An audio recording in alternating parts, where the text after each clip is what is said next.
Study IQ pieces, आपका selection हमारा mission. नमस्कार साथियों, स्वागत है आप सभी का आपके अपने परिवार यूपीपीएससी स्टडी IQ पर। कहते हैं कि पढ़ाई जो है वो आपको फर्श से अर्श तक बेसिकली पहुंचा देती है। और आज हमारे साथ ऐसी ही एक बहुत नायाब देवी जी यहां पर जुड़ी हुई हैं, जिन्होंने कांस्टेबल की अपनी जर्नी को अधिकारी की जर्नी के रूप में आज तब्दील कर दिया है। और आप जो ये कहते हैं कि भाई ड्यूटी के साथ पढ़ाई नहीं की जा सकती है, या हम कोई काम कर रहे हैं और हमसे पढ़ाई नहीं हो सकती है सर, या हमारा मन नहीं लगता है, तो आज आपके सामने खुद आरती जी यहां पर आपको बताएंगी कि कैसे उन्होंने अपनी इस कांस्टेबल की जर्नी से लेकर के आज पीसीएस तक के सफर को बेसिकली प्राप्त किया है। और ये इनका पहला अटेम्प्ट है। इस चीज को भी दिमाग में रखिए, सही गाइडेंस, सही निष्ठा, सही डेडिकेशन आपको आपके लक्ष्य तक पहुंचने से कभी भी डिगा नहीं सकती है। बस आपके अंदर जुनून होना चाहिए, आपके अंदर जिजीविषा होनी चाहिए। तो सर्वप्रथम हम सबसे पहले आरती जी का बहुत बहुत स्वागत करते हैं और अपनी तरफ से और पूरे स्टडी IQ परिवार की तरफ से आपको डिप्टी जेलर के पद पर चयनित होने की बहुत बहुत शुभकामनाएं देते हैं Devi ji. Thank you so much. Thank you so तो much Devi ji sir. Please आप ये हमको बताइए कि आखिर आप पहले से ही कांस्टेबल के पद पर सिलेक्ट भी रही, आप उसकी ट्रेनिंग भी कर रही हैं। एक बहुत बड़ा टाइम होता है जो हमको वहां पर डिवोट करना पड़ता है। मैं तो पुलिस वालों के लिए कहूं तो 24/7 उनकी बेसिकली जॉब होती है। आखिर उसको बैलेंस करके आपने पीसीएस की तरफ आई और वहां पर आकर के आपने पूरी तैयारी को स्टार्ट किया। आखिर इसका मोटिवेशन आपको किस प्रकार से मिला? सर मैं पहले सोचती थी कि मुझे एक्चुअली में मेरे पापा एक किसान है सर। तो वहाँ पे पापा का मन था कि मैं मेडिकल लाइन में जाऊँ।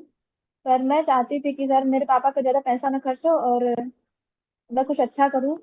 जैसे कि मेरे यहाँ जो लड़कियों का एजुकेशन लेवल है वो सर उनकी अर्ली एज में शादी कर दी जाती है सर। तो मुझे लगता था कि मैं अगर कुछ ऐसा करूंगी तो मैं इन लोग के लिए रोल मॉडल बन पाऊंगी, मेरे लिए यही फील्ड अच्छा होगा सर। इसलिए मैं यहाँ ये करने के लिए सोची थी सर। अच्छा देवी जी, थोड़ा सा प्लीज आप अपने ब्रीफ इंट्रोडक्शन मुझे बताइए कि आप बेसिकली कहां से बिलोंग करती हैं, क्योंकि आपने बताया कि आपके पिताजी फार्मर हैं।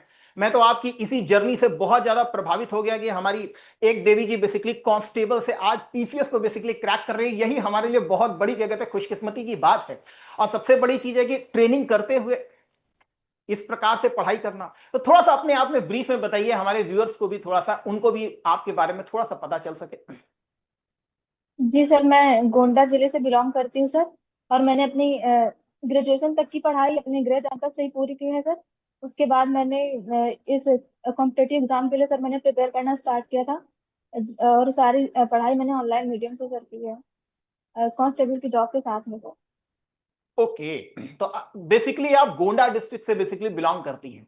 अच्छा, ये जी मुझे सर। बताइए कि आखिर इस परीक्षा के 3 फेज हैं। प्रीलिम्स का फेज है, मेंस का फेज है और इंटरव्यू का फेज है। तो जी सर। आपने किस प्रकार से तैयारी की? क्या एक इंटीग्रेटेड मैनर में चले? जैसे कहा जाता है कि तैयारी हमेशा मेंस की होती है और मेंस की तैयारी ऑटोमेटिकली आपके प्रीलिम्स की तैयारी को फुलफिल कराती है। तो किस प्रकार से आपने तैयारी को किया? क्या आपने बुक लिस्ट को रखा? थोड़ा सा अगर आप बताना चाहें। सर मेंस इसमें ज्यादा, क्योंकि सिलेक्शन सर मेंस से ही होना है, तो मेंस ज्यादा मायने रखता है। मुझे लगता है कि पहले मेंस की प्रिपरेशन हो जानी चाहिए। प्रीलिम्स प्रीलिम्स सर अभी आज के टाइम तो ज्यादा ट्रिकी हो रहा है। जैसा कि मैंने यूपीएससी का दिया था 2023 में, तो मुझसे प्रीलिम्स नहीं हुआ था सर।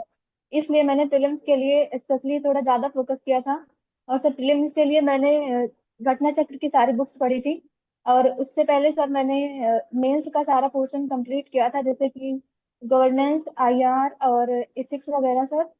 और मैंने बुक्स, जो मेरी बुक लिस्ट रही है सर, पॉलिटी के लिए मैंने लक्ष्मीकांत पढ़ा था सर। और हिस्ट्री के लिए मैंने स्पेक्ट्रम पढ़ी थी। और ज्योग्राफी के लिए मैंने एनसीईआरटी पढ़ी थी 11th और 12th की सर। और करंट अफेयर के लिए सर मैं जो स्टडी IQ के डेली वीडियोस आते थे करंट अफेयर जो टॉपिक बेस्ड होते थे सर, मैं उनको देखती थी। अच्छा, बस। जो आपका प्रीलिम्स का सेगमेंट है, अच्छा मैं तो हमेशा अपने स्टूडेंट से हमेशा यही कहता हूं कि at the cost of reading आपको ज्यादा से ज्यादा एमसीक्यू की प्रैक्टिस करनी चाहिए। घटना चक्र है, घटना चक्र भले ही आज रेलिवेंट इतनी भी ना रह रही हो, लेकिन उसके बावजूद जब तक हम उसको नहीं लगाते हैं तब तक हमारे अंदर कॉन्फिडेंस नहीं आता है। तो मैं आपसे ये पूछना चाहूंगा कि क्या वास्तव में आपने भी वो सारे क्वेश्चंस की बहुत अच्छे से प्रैक्टिस की? क्या आपने भी कुछ टेस्ट सीरीज लगाई थी बकायदा जो प्रीलिम्स स्पेसिफिक थी? सर प्रीलिम्स के लिए तो क्वेश्चन एमसीक्यू प्रैक्टिस बहुत ज्यादा मायने रखता है सर। और मैंने घटना चक्र बहुत अच्छे से किया था सर। एमसीक्यू भी प्रैक्टिस मैंने बहुत अच्छे से किया था। अच्छा, चलिए, ये तो जैसा देवी जी आपको बता भी रही हैं कि एक्चुअल में सबसे ज्यादा जो फोकस रहा है इनका वो रहा है कि पीवाईक्यूज के ऊपर, कि पीवाईक्यूज को किस प्रकार से एनालिसिस करना चाहिए। सेकंड थिंग जो है, कुछ टेस्ट सीरीज भी इन्होंने बेसिकली लगाई हैं, और यही बेसिकली इनकी प्रीलिम्स की सफलता का राज है। एम आई राइट? Yes sir. अच्छा, मेंस को लेकर के फिर आपने क्या स्ट्रेटजी रखा? क्योंकि मेंस एक बहुत बड़ा चैलेंजिंग स्फीयर है अपने आप में, GS1 से लेकर के GS6, और उसके बाद हिंदी और निबंध का। अच्छा, ये भी मैं आपको सभी को बताना चाहूंगा कि देवी जी की पढ़ाई जो है वो इंटरमीडिएट तक हिंदी से बेसिकली इन्होंने की है, उसके बाद इन्होंने बेसिकली इंग्लिश को एज अ मीडियम के रूप में अडॉप्ट किया है। सही है? Yes sir. यस सर, क्योंकि मैंने ग्रेजुएशन इंग्लिश मीडियम में किया था, तो 3 साल इंग्लिश में पढ़ाई की, तो थोड़ा कंफर्टेबल इंग्लिश लग रहा था सर उस टाइम पे, इसलिए मैंने इंग्लिश मीडियम चुना था सर। तो फिर मेंस के लिए आप क्या स्पेसिफिक अप्रोच लेकर के चली कि किस प्रकार से आपको पढ़ाई करना चाहिए? एक लॉन्ग टर्म के सर हिसाब से भी मुझे बताइएगा जो आपने ट्रेनिंग के हिसाब से किया होगा, और एक शॉर्ट टर्म के हिसाब से भी मुझे बताइएगा जो जब प्रीलिम्स का रिजल्ट आता है और उसके बाद जो 2 से 3 महीने का हमें समय मिलता है, उस दौरान किस प्रकार से आपने दोनों को मैनेज करने का प्रयास किया था? यस सर, पहले लॉन्ग टर्म की बात करते हैं सर। लॉन्ग टर्म पे मैंने पहले गवर्नेंस कर लिया था सर, और इंटरनेशनल रिलेशन कर लिए थे, और ये एथिक्स मैंने कर लिया था, सोसाइटी कर लिया था सर। ये मैंने जो पीवाईक्यू देखे थे उसमें जो क्वेश्चन आ रखे थे सर, उनका मैंने चैट जीपीटी, गूगल्स, और जो जो टॉपिक्स नहीं समझ में आते थे उनको मैं यूट्यूब पे सर्च करके पढ़ती थी। और सर जब प्रीलिम्स क्वालीफाई हुआ तो मेरे पास टाइम बहुत कम था सर, तो मैंने सिर्फ पीवाईक्यू को नोट किया, उसमें थीम आइडेंटिफाई किए, फिर थीम के बेस पे मैंने शॉर्ट नोट बनाए थे सर, क्योंकि मेरे पास टाइम कम था इसलिए बस इतना ही कर पाया उससे। अच्छा, और मुझे जो लगता है सर, अगर सर मुझे लगता है कि अगर पीवाईक्यू अच्छे से कर लिया जाए तो इसमें हो जाता है सर। अच्छा, जो 125 वर्ड्स के जो क्वेश्चन पूछ रहा है आयोग आज, तो इसमें बच्चों के अंदर बड़ी दुविधा रहती है कि सर 125 वर्ड और 200 वर्ड्स के लिए जो हमको 2 पेज और 3 पेज मिलते हैं, सर क्या उसको कहते हैं कि बहुत सारे बच्चे कहते हैं कि पूरा भर के आना चाहिए पेपर को। अगर 125 का आया है तो 2 पेज पूरा भर दीजिए, अगर 200 वर्ड्स का आप लिख रहे हैं तो आप पूरे 3 पेज भर के आइए। क्या ये एक सही अप्रोच है या एक पूरा मिथ है? आपने इसके लिए क्या किया था? सर मुझे नहीं लगता कि कॉपी भरने से नंबर मिलते हैं, क्योंकि सर क्वालिटी कंटेंट होना चाहिए सर, जो डिमांड ऑफ द क्वेश्चन को मीट करे सर। और मैंने मैंने जो 2 पेज वाले क्वेश्चन होते थे मैं 1.5 पेज में लिखती थी सर, और जो 3 पेज वाले वो 2.5 या फिर 2 समथिंग में सर। और मेरे में ये डाटा और पॉइंट्स ज्यादा रहते थे सर। ओके, मतलब डाटा को आपने उसके साथ अलाइन किया, कोई डायग्राम वायग्राम्स को भी बेसिकली आपने यूज किया? हाँ। सर एक्चुअली मैं जहाँ मुझसे हो पाता था वहां मैं करती थी, लेकिन मैं ज्यादा डायग्राम नहीं ड्रॉ कर पाती थी सर, क्योंकि अच्छा, डाटा को मेरे बेसिकली उतना आपने ज्यादा। ज्यादा यूज किया। Yes sir, data and point format sir. तो डाटा के लिए बेसिकली आपने फिर कुछ ऑथेंटिक सोर्स, जैसे इकोनॉमी है तो इकोनॉमिक सर्वे को मेरे ख्याल से आपने कंसीडर किया होगा। Yes sir, economic survey, budget, और जो गवर्नमेंट की 8 ईयर वाली बुक आई थी सुशासन के 8 साल, वो मैंने वहां से लिया था सर। और एक यूपी यूपी गवर्नमेंट के भी एक कोई वो आई थी, कोई data book last year I थी सर, अच्छा, उसको भी मैंने बेस बनाया था मैंने।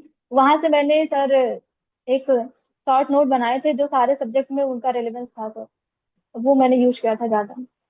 अच्छा, नोट्स के लिए क्या अप्रोच रही आपकी? जैसे पेपर 1 है तो पेपर 1 थोड़ा सा स्टैटिक पोर्शन ज्यादा रखता है, हिस्ट्री है, ज्योग्राफी है इसका। इसके अलावा पेपर 2 की हम पॉलिटी की बात करें या इकोनॉमी की बात करें या एथिक्स या पेपर 5 या पेपर 6, इसके लिए मतलब आप करंट से अपने आप को किस प्रकार से अपडेट रख रही थी? क्या इसके लिए अलग अलग से कुछ आपने कुछ रजिस्टर्स बनाए कि पेपर 1 के लिए अगर कुछ करंट आ रहा है तो मैं पेपर 1 में अपडेट करूंगी, पेपर सेकंड का कुछ आ रहा है तो मैं पेपर सेकंड में अपडेट करते हुए चलती हूं, पेपर 3 है तो मैं पेपर 3 का कुछ कंटेंट को अपडेट करते हुए चलती हूं। क्या ऐसा कोई स्ट्रेटजी आपने रखी थी?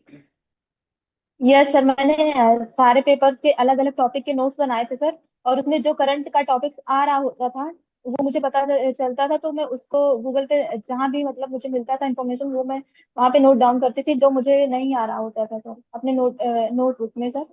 और यही है सर, मतलब कि टेस्ट सारे टेस्ट पेपर, टॉपिक अलग क्या अलग। टेस्ट पेपर आपने प्रेफर किए थे कुछ, कि टेस्ट पेपर आपने लगाए यस हों सर। मेंस के पहले कुछ? जी सर, मैंने मेंस के लिए टेस्ट सीरीज ज्वाइन की थी सर। अच्छा, और तो मैंने मैं ये टेस्ट क्या ये मैं पूछ सकता हूँ कि वो टेस्ट सीरीज क्या यूपी पीसीएस स्टडी आईक्यू की थी? सर वो मैंने क्वेश्चन मुझे टेलीग्राम पे मिलते थे सर, मैं वहीं से लिखती थी, मुझे नहीं पता था मुझे। अच्छा अच्छा, जो मतलब यूपीपीएससी स्टडी आईक्यू का टेलीग्राम है, वहां पर जो हम लोग क्वेश्चन शेयर भी करते हैं, तो आप वहां से भी उन क्वेश्चंस को देखती थी? जी सर। चलिए, बहुत अच्छी बात है। अच्छा, बहुत सारे लोगों के बीच में एक बड़ा मिथ होता है कि यार हमसे नहीं हो पाएगा, और सबसे बड़ी चीज जो है, हमारे साथ जो आप देवी जी हमारे साथ जुड़ी हुई हैं और हमारी जो जितनी सिस्टर्स हैं, उनके अंदर एक बहुत बड़ा डिलेमा रहता है। और आप तो खुद भी एक प्रॉपर गांव से आ रही हैं, जैसा हमारी आपसे बात भी हुई कि वहां पर थोड़ा सा एजुकेशन को फोकस भी कम है, जैसा हम जी सर। आपने बताया हमको। तो आप किस प्रकार का एक मैसेज देना चाहती हैं, क्योंकि आप इस समय हमारे लिए सबसे बड़ी रोल मॉडल के रूप में आप यहां पर हमारे सामने खड़ी हुई हैं। ठीक है, आज आप आम इंसान नहीं हैं, एक खास इंसान के रूप में आ चुकी हैं। आज आपके साथ एक एडमिनिस्ट्रेशन की वर्दी आ चुकी है। तो जो आज आप कहेंगी वो समाज के परिदृश्य को बदलने वाला भी होगा। तो आप एक्चुअल में अपनी तरफ से जो हमारी बहनें हैं, जो हमारे समाज की हैं, आप उनको क्या मैसेज देना चाहेंगी अपने गांव से? सर मैं कहूंगी कि education is the most powerful weapon, और सबको पढ़ाई करनी चाहिए सब सर। सबको अपने एक जो लक्ष्य है उसको पाने के लिए हमको अपना फुल डेडिकेशन के साथ कोशिश करना चाहिए सर। और सारी चीजें पॉसिबल है सर।